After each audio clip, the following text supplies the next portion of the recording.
American missiles found in Libyan rebel compound. Libyan government fighters discovered a cache of powerful American missiles, usually sold only to close American allies, at a captured rebel base in the mountains south of Tripoli this week. The 4 Javelin anti-tank missiles, which cost more than $170,000 each, had ended up bolstering the arsenal of General Khalifa Haftar. Markings on the missiles indicate that they were originally sold to the United Arab Emirates, an important American partner, in 2008. If the Emirates transferred the weapons to General Haftar, it would likely violate the sales agreement with the United States as well as a United Nations arms embargo. Weapons captured from when the captured Garion, including M790SA HMGs, a 9K113, and at least 4 FGM-148 Javelin. Also included was Chinese GP-1155mm guided artillery shells, known to be in Libya, and other arms marked as from the UAE. Partially via officials at the State Department and Defense Department said Friday they had opened investigations into how the weapons ended up on the Libyan battlefield. "We take all allegations of misuse of U.S. origin defense articles very seriously," a State Department official said in a statement. "We are aware of these." The United States supports United Nations-led efforts to broker a peaceful solution to the Libyan crisis, the official added. A spokeswoman for the Department of Defense declined to comment further on the matter. The United Arab Emirates ambassador to Washington, Youssef Al-Otaiba, declined to answer questions about the provenance of the missiles.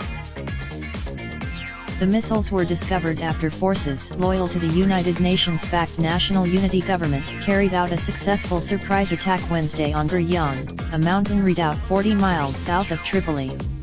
Guryan was the head. After capturing Guryan, pro-government fighters uncovered Chinese-made attack drones and the stack of 4 American-made Javelin missiles at an abandoned base.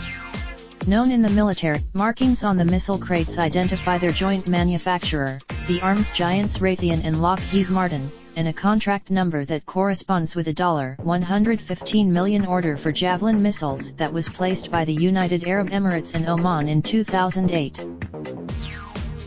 Foreign actors have long been supplying arms including advanced despite the embargo.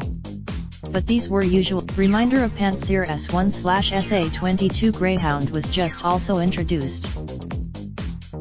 Oman is not a player in Libya's wars.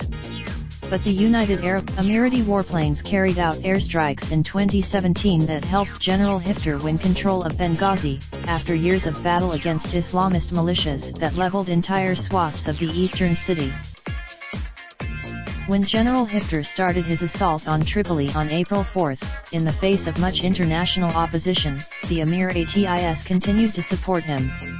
They supplied a Jordan, another American ally to side with General Haftar, sent a Jordanian-made anti-tank system known as Nash-Shub, the official said. Turkey, a regional rival of the United Arab Emirates, intervened on the other side of the fight, sending combat drones and armored vehicles to help the United Nations-backed government in Tripoli. The United States supports the Tripoli government, which it helped install. However, other American officials later rode back that position by stressing American support for the United Nations-led political process. The foreign interventions, which flout a United Nations embargo on all arms sales to Libya, highlight how the conflict set off by the ouster of Libya's longtime dictator, Colonel Muammar el-Gaddafi. Until now, though, those foreign sponsors have avoided using restricted American military technology. The UAE has been supplying advanced weapons to the Libyan theater for years, said Oded Berkovitz, an Israeli security analyst who specializes in the Libyan conflict. But now the controversy over the Javelin missiles suggests that the Emiratis are flexing their military muscle with little regard for rules set by their American allies, said Frederick Wary, a scholar at the Carnegie Institute and author of a recent book on Libya. "This is the new era we're in," he said. The Emiratis have used restricted American weapons in Libya before. In 2014, criticism of the Emirati actions from the Obama administration made Prince Mohammed furious, recalled Ms. Jones, who was sent to Abu Dhabi to meet with him. President Trump, though, has had a much closer relationship with his Emirati and Saudi allies in the Persian Gulf, a closeness that has left some wondering if it has emboldened the Emiratis in Libya.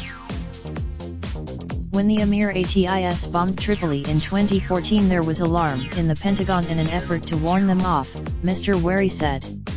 But in the current climate, C.J. Chivers contributed reporting. Raindrop, drop top, smoking, no cooking the hot pot. Fucking on your bitch, yeah, that. Looking up, open the park,